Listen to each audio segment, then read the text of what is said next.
ይሰማል። ቀጥል ጥያቄህን። ኢምራን ምን ነው ሰላም እያልኩሽ ነው።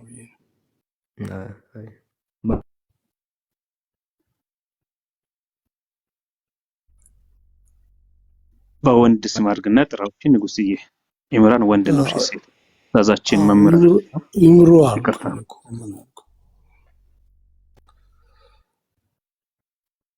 ጥያቄ የለህም ነው? እሺ ሰላም ብያለሁ። አለኝ ሰላምታን ያቀረብኩት ነው እኮ አለን።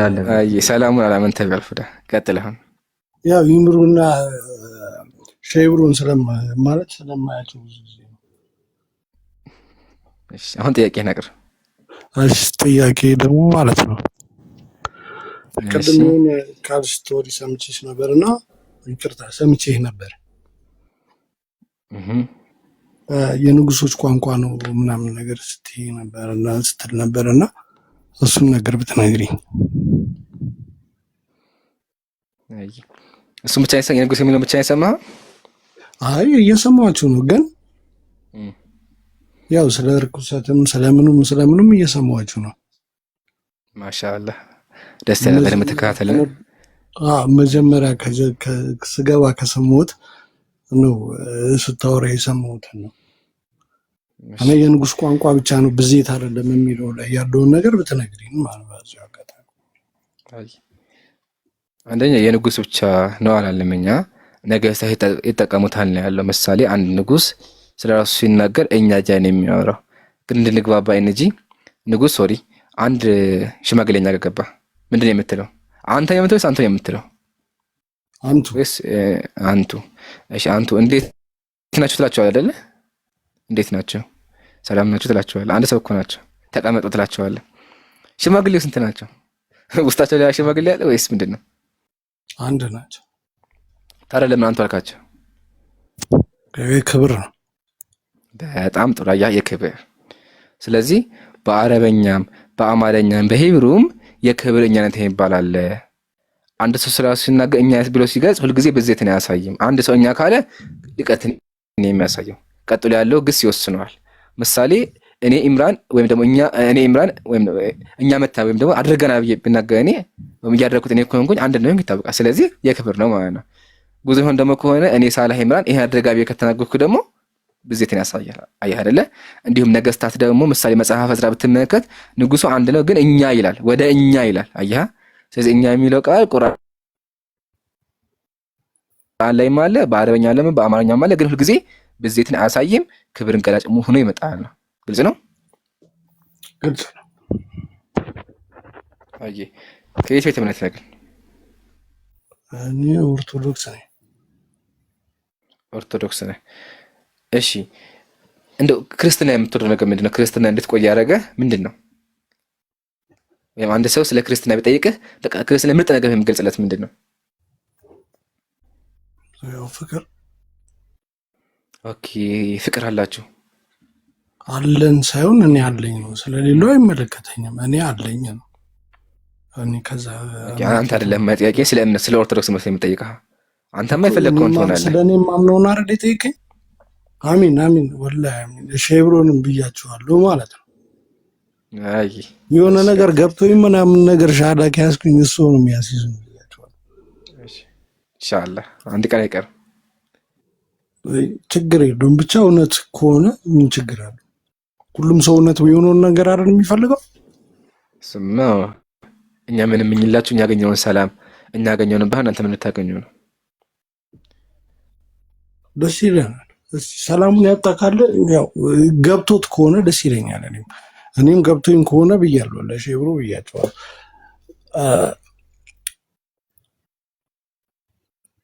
እንትን ምን መሰለሽ ኢምሩ ወይ ይቅርታ ኢምሩ ምን መሰለ እንትን ቀደም ስታወሩት በነበረው ላይ ማለት ነው ስለወራ ምናምን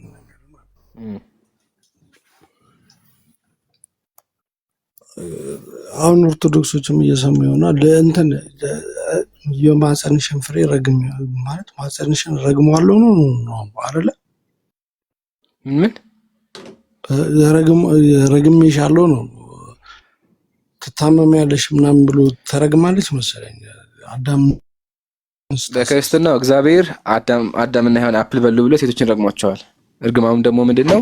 ምጥሽን አበዛለሁ ምናምን ያት ባልሽ ይገዛሻል ብሎ ረገማት ይላሉ። ግን የሚያሳዝነው ነገር መሰለህ ኢየሱስ ተሰቅሎ አሁን ድረስ ሴት ልጅ ወራባ ታያለች። አለቋም ምንድነው እንግዲህ እስካሁን የተቀየረ ነገር የለም። ትሰቃያለችም ደግሞ በአንድ አፕል እኮ ያ ነገር እኛ ለመፈጠራችን ምክንያት አይሆንም ነው ምን ያው እንቁላሉ ለመስራቱ ማለት ነው። የወር አበባ ስታይ የቆሸሸው እንቁላል ወጥቶ ምናምን ብሎ ሳይንሱ ይሄ ሳይንቲፊካሊ እኛም በስ የእነሱ ሶስት ብለው አንድ አምላክ በዕብራይስጡ ያህዌ ይለዋል። በዕብራይስጥ በእንትን ደግሞ በአረብኛ ያው አላህ ይለዋል። በሌላ በእንግሊዘኛ ደግሞ ያው ጋድ ይለዋል። በአማርኛ አምላክ ይለዋል። በግዕዝ ደግሞ በግዕዝ የለውም እንትን አይወክለውም። የግዕዙ አይወክለውም እኮ ማለት ተገልጽልኛለህ። ጴንጤ ወይ ሙስሊም ወይ ኦርቶዶክስ ወይ የሆነ እምነት ንገረኝ። ይሄ የሰዎች ፍልስፍና ነው። የለም ጴንጤ የሚባል ካቶሊክ የሚባል ምናምን የለም። ይኸው እየነገርኩህ እኮ ነው። መጽሐፍ ቅዱስን ማምን የአንድ አምላክ እምነታዊውን ቃሉን ብቻ ማምን እነዚህ ካልክ ደግሞ ማለት ነው ወይ ጴንጤ ነው ወይ ደግሞ የሚል የለም። አሰማኝም እንዴ? በሌለበት ስም የለውም ነው ሃይማኖት የለውም። እኛ ጋር እንደዚህ የሚባል የለም። አምላክ አንድ ነው በቃ። በመጽሐፍ ቅዱስ አንድ የሆነው አምላክ ስም የለውም ነው አምላክ እንዴት ነው? በጌታ ኧረ ይምሩ አንድ በልልኝ። ስም የለውም። እዚህ ነው ይኸውልህ አሚር ትልቁ ችግሩ ምን መሰለ? ሰዎች የፈለሰፉት ነገር ሰዎቹ ላይ ገብቶ ጭንቅላታቸው ላይ ገብቶ መጽሐፍ ቅዱስን ሰዎች እንዳያነቡ አደረጓቸው። አሁን ካንተ ጋር በደንብ እንደምግባባ አውቃለሁ። አሁን ያነበብካቸው ክፍሎች አሉ፣ ያላነበብካቸው አሉ። ገብቶሃል? አሁን መጽሐፍ ቅዱስን የሚያውቁ አሁን አዋቂ የሚባሉት ሊቃውንት ምናምን በመጽሐፍ ቅዱስ ሊቅም የለም እንደ ኢምራን አንተ ለእኔ አስረዳኝ። አንተን ሃይማኖት ምን እንደሚል ማለት ነው። እኔ ሃይማኖት የለኝም እያልኩ እኮ ነው። ኦርቶዶክስንም እንደዛው ማለት ነው። እስቲ የአንተ ሃይማኖት ምን እንደሚል እንደ ኢምራን አስረዳኝ እስቲ። ሃይማኖት የሚባል በመጽሐፍ ቅዱስ ውስጥ የለም እኮ። አስረዳኝ ነው ያልኩት። እምነት ነው ያለው እኮ እምነት ነው ያለው። ሃይማኖት ስም ነው። እምነት እንደሆነማ ነው የማውቃለሁ። ግን በቃ ስለዚህ እምነትህ ምን የተጻፈ ነገር ምን የሆነ ነገር እስቲ ንገረኝ ነው እኮ ያለው። ያንተ የተሻለ ከሆነ ወደ አንተ ልምጣ ብዬ ነው። እኔ ጋር ምን ሰራለህ? ወደ መጽሐፍ ቅዱስ ግባና አንብብ እኮ ነው የምልህ። መጽሐፍ ቅዱስ ከሆነማ ካልከኝ አሁን ወደ መጽሐፍ ቅዱስ በደንብ አዳምጠኝ። በቃ እንደዛ ከሆነ ላሳይህ። የአንዱን አምላክ ከብሉይ ኪዳን አሳያለሁ፣ ወደ አዲስ ኪዳንም እመጣለሁ። ከብሉይ ኪዳን ስጀምር ከምን እጀምርልሃለሁ? ያው ከዘዳግም ልጀምርልህ። ደስ ይላል የዘዳግሙ። እኔ አላውቀውም። ይምሩ ይኸውልህ ምስክሩ ነኝ። እኔ አላውቀውም። እሱ ነው የሚለው። እንዳይጠይቀኝ ግን እሰማሃለሁ። ይኸውልህ እስራኤሎች ስማ፣ አምላካችን አንድ አምላክ ነው። አንተም አምላክህን በፍጹም ልብህ፣ በፍጹም ነፍስህ፣ በፍጹም ኃይልህ ውደድ። እስራኤሎች ስማ፣ አምላክህ አንተ አንድ ነው። አምላክ ስንት ነው አለ እዚህ ጋር ወንድሜ?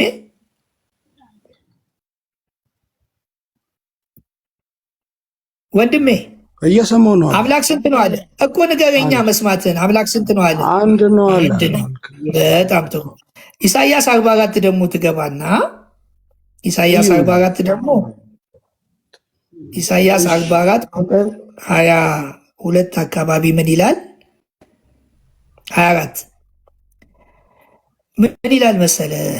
ኢሳይያስ 44 ቁጥር በደንብ አዳምጠኝ። መቻልከኝ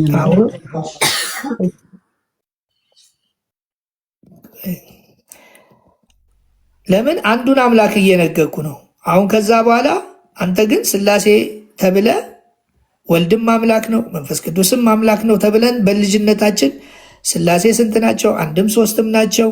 ሶስትነታቸው በምንድን ነው? በስም በአካል በግብር እያልን ተምረን ነበረ። ይሄ መጽሐፍ ቅዱሳዊ አይደለም።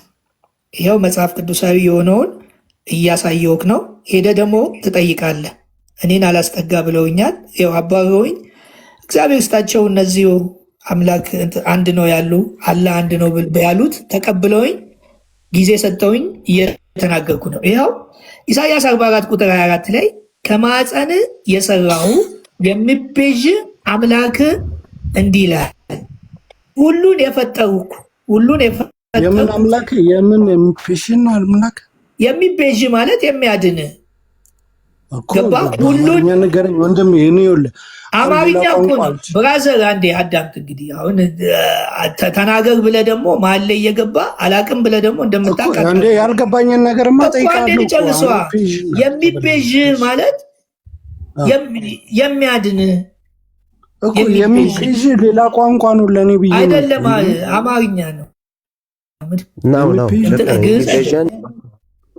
የሚቤዥ ማለት በቃ የሚያድን አማርኛ ነው ይሄ ነገር የሚቤዥ። ቆይ አንዴ እስቲ አንዴ እሱን አይደለም ዋና የፈለጉት ሁሉን የፈጠርኩ ሰማያትን ለብቻዬ አጠገቡ ወልድም መንፈስ ቅዱስ የሚባል የለም ለብቻዬ የዘረጋው ምድርን ያጸናው አምላክ እኔ ነኝ ያለው።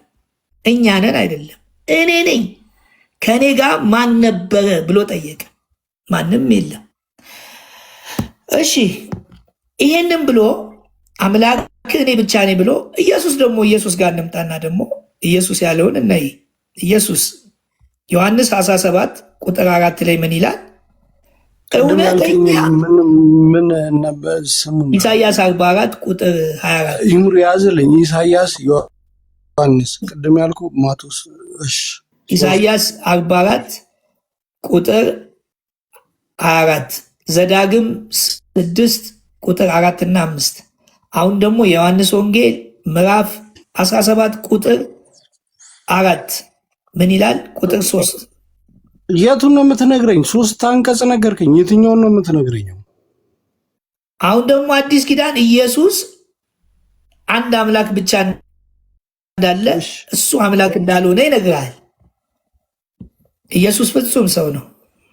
እውነተኛ አምላክ ብቻ ይሆን ካለ ፍጹም ሰው ብቻ ሲሆን ፍጹም አምላክ ፍጹም ሰው ብቻ አይደለም። ይሄው እሱ አምላክ ከሆነ ይሄው እሱ ምን እንደሚል ፍጹም አምላክ ፍጹም ሰው ፍጹም አምላክ።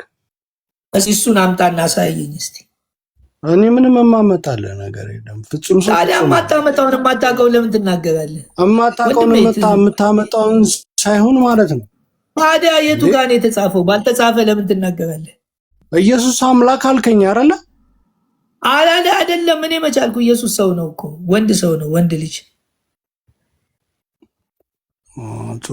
እሺ ስለዚህ ራሱ ምን አለ መሰለ? እውነተኛ አምላክ ብቻ የሆንክ አለ። ማን ነው የሚለው? ይሄን ኢየሱስ እኮ ነው የሚለው። እውነተኛ አምላክ ብቻ የሆንክ አንተ የላከውን ኢየሱስ ክርስቶስን ያውቁ ዘንድ። ኢየሱስ ምን የተባለ ነው? የተላከ ነው። ያውቁ ዘንድ እቺ የዘላለም ሕይወት ነች አለ። አንተን ያውቁ ዘንድ እኔን ደግሞ መልእክተኛውን ይቀበሉኝ ዘንድ እቺ የዘላለም ሕይወት ነች አለ። እሺ ሌላ ቦታ ደግሞ ምን ይላል?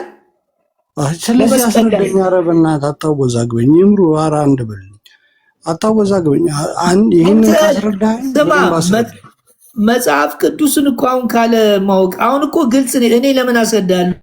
መጽሐፉ እየነገረክ እኮ ነው እኮ አንተ ምትነግረኝ መጽሐፍ። እኔ መጽሐፍ የለኝም። መጽሐፍ ቅዱስ አጠገብህ አለ? ኧረ እኔ ምንም መጽሐፍ የለኝም። እንዴት ታዲያ ደፍረህ እዚህ ገባ? እንዴት ማለት ለመወያየት ማለት ነው? ሳታውቅ እንዴት ትወያያለህ? እንዲህ ለምንድን ነው? ስለመወያየት አይደለም፣ የማላውቀውን ነገር ለማወቅ ነው የገባሁት። ይምሩ ሲናገር በቃ ስማው፣ በጣም ጎበዝ ነው ይምሩ፣ በደንብ ያስረዳል መጽሐፍ ቅዱስ። ከአንተ በፊት ነው የማውቀው። እሱን እንዲች ብለህ እንዳታስብ፣ ችግር የለብኝም። ግን አንተ አሁን ይምሩ በጣም ችግር አያስተምሩም፣ አይነግሯቸውም፣ መጽሐፍ ቅዱስን አያሳዩቸውም። መጽሐፍ ቅዱስን ገዝታችሁ ቤታችሁ አንብቡ አይደለም። ወቀሳው እስከ መግባት ይልቅ ማለት ነው የተለያየ ሃይማኖት ላይ ያለን አዳምጠኝ። ሁሉም ሃይማኖተኞች ብራዘር ወንድሜ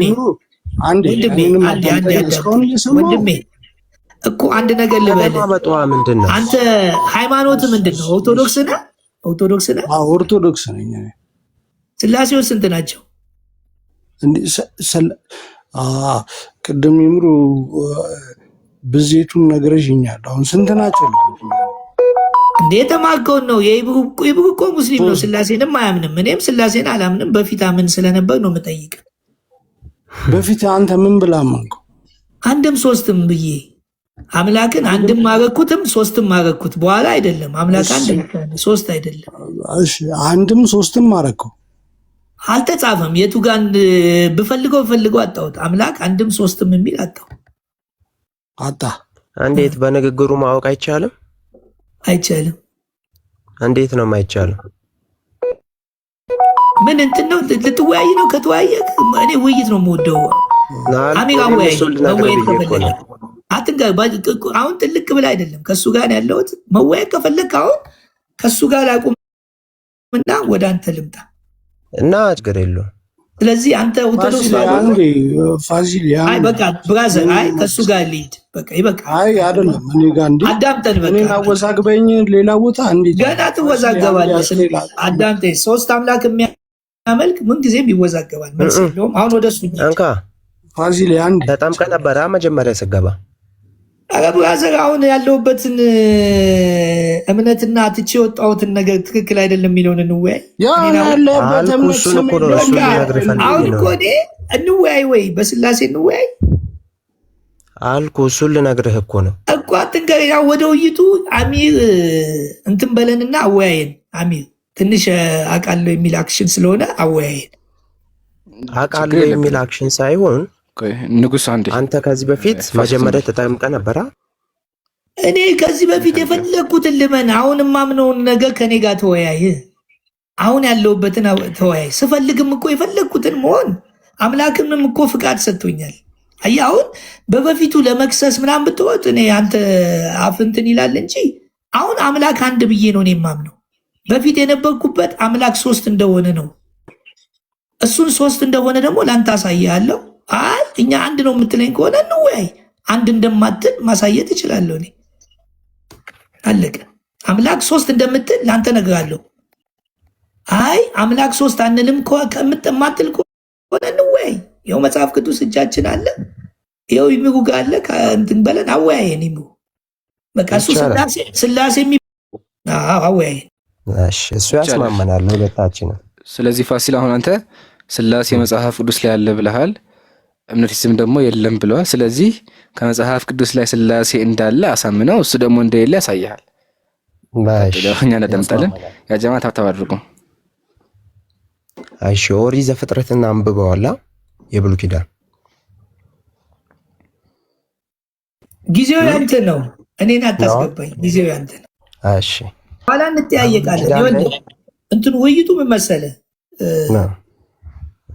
ደቂቃ ከተያዘ እያዝ ባይያዝም አንተ ስላሴ የሚለውን በመጽሐፍ ቅዱስ ይኸው ብለህ ስለ ስላሴ ትናገራለህ። አይ ስላሴ የለም ብዬ አንድ አምላክ የሚል እኔ እናገርና በኋላ ደግሞ ጥያቄ መልስ ላልነው ነገር እኔም አንተ ስትናገር ይኸው እጽፋለሁ ጥያቄ በኋላ ስለምጠይቅ አንተም እኔ የምናገረው ነገር ትጽፍና ማን መጽሐፍ ቅዱስ ላይ የትኛው እንዳለ እኔም የለም ያልኩት ካሳመንከኝ ንስሐ እገባለሁ። ከሌለ ግን አንተም አንድ አምላክ ብለህ ከዛ ወዲህ ታቆማለህ። ስላሴን አመሰግናለሁ።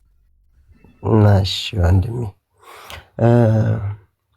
አንድ ኦርቶዶክስ በመጀመሪያ ሲገባ ወደ እምነቱ ምንጊዜም ያምንበታል። አንድነቱን ሶስትነቱን ሳያምን የትኛውም ክርስቲያን ነኝ ብሎ አይጠመቅም።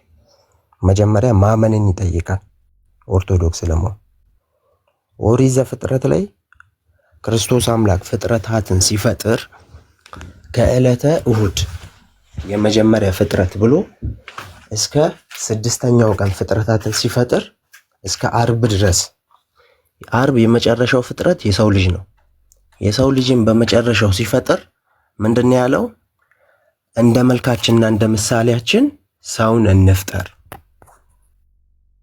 እንደ መልካችንና እንደ ምሳሌያችን ሲል ደግሞ አንድነትን ሳይሆን ሶስትነትን የሚገልጽ ነገር ነው። ስላሴ እንዳለ እንድታምን ያደርጋል። እሱን ተው። በአብርሃም ድንኳን አብ፣ ወልድ፣ መንፈስ ቅዱስ በድንኳኑ መጥተው ተመግበዋል። እግራቸውን አጥቦ የተቀበለበት ነው። በአዲስ ኪዳን ስትመጣ አብ፣ ወልድ፣ መንፈስ ቅዱስ የሚነግረንና የሚጠቅሰን ሥላሴ መኖሩን ጠቁሞ ያሳየን ደግሞ በምንድን ነው? ለመጠመቅ በመጥምቁ ዮሐንስ እጅ በሄደ ሰዓት አብ ከሰማይ የምወደው ልጄ ይህ ነው ብሎ ተናገረ። ወልድ ሥጋን ለብሶ በምድር በዮሐንስ እጅ ተጠመቀ። መንፈስ ቅዱስ ደግሞ በእርግብ አምሳል ሆኖ ከሰማይ ወረደ፣ በትከሻው ላይም አረፈ። ይህን ደግሞ በግልጽ ለዓለሙ እዛም አካባቢ ላሉት እንዳለ ሁሉም በግልጽ ሥላሴ አንድም ሶስትም መሆናቸውን አሳይቶናል ማለት ነው። አሁን ይሄ ላይ አንተ ሐሳብ ካለህ ወይም ይሄ ነገር ማይገባህና አንድ ብቻ አምላክ ነው ያለው እና አንድ ሶስት የሚባለው ስህተት ነው የምትለው ነገር ካለ አቅርብ።